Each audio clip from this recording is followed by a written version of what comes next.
BJP की पहली list में मेवाड़ से 6 के नाम। इन सीटों पर हारी थी पार्टी। जाने चेहरों और सीटों का सियासी गणित।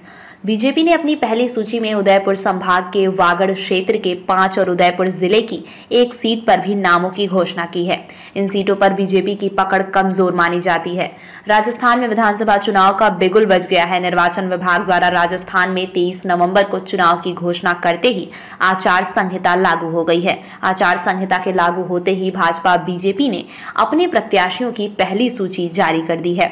इस सूची में बीजेपी ने उदयपुर संभाग की 6 सीटों के उम्मीदवारों के नाम जारी किए हैं। इसमें 2 नए चेहरों को मौका दिया है। बाकी सीटों पर वरिष्ठों को आजमाया गया है। बीजेपी उदयपुर संभाग के वागड़ क्षेत्र की 5 और उदयपुर जिले की 1 सीट पर नामों की घोषणा की है। इन सीटों पर भाजपा की पकड़ कमजोर मानी जाती है। साथ ही सबसे बड़ी बात यह भी है कि 2018 के विधानसभा चुनाव में इन सभी 6 सीटों पर बीजेपी को हार का सामना करना पड़ा था। 84 और सागवाड़ा विधानसभा से बीटीपी के विधायक बने थे। वहीं डूंगरपुर बागी दौरा पर कांग्रेस और कुशलगढ़ सीट से निर्दलीय विधायक बना, जिसने कांग्रेस को समर्थन दिया। वहीं उदयपुर जिले की खेरवाड़ा विधानसभा, जहां कांग्रेस का विधायक है, बीजेपी की ओर से जो सूची जारी की गई है उसमें उदयपुर की खेरवाड़ा विधानसभा सीट से पार्टी के वरिष्ठ नेता नानालाल आहारी को यहां से एक बार फिर मौका दिया गया है। ऐसा इसलिए किया गया है क्योंकि 2003 से नानालाल आहारी यहीं से चुनाव लड़ रहे हैं। 84 सीट से सुशील कटारा को टिकट। नानालाल आहारी के सामने कांग्रेस के वरिष्ठ नेता डॉक्टर दयाराम परमार हैं।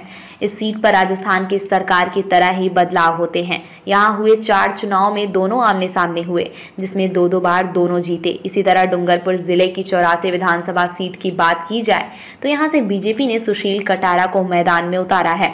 कटारा बीजेपी सरकार में राज्य मंत्री भी रहे हैं। वो इसी सीट पर पिछली बार भी चुनाव लड़ चुके हैं, लेकिन बीटीपी विधायक राजकुमार रोत से उन्हें हार का सामना करना पड़ा। बता दें, ये वही राजकुमार हैं जिन्होंने आदिवासी समाज के नेतृत्व में भारतीय आदिवासी पार्टी बनाई है। कुशलगढ़ विधानसभा से भीमा डामोर को फिर मौका। वहीं बीजेपी ने कुशलगढ़ विधानसभा से भीमा डामोर को फिर मौका दिया है।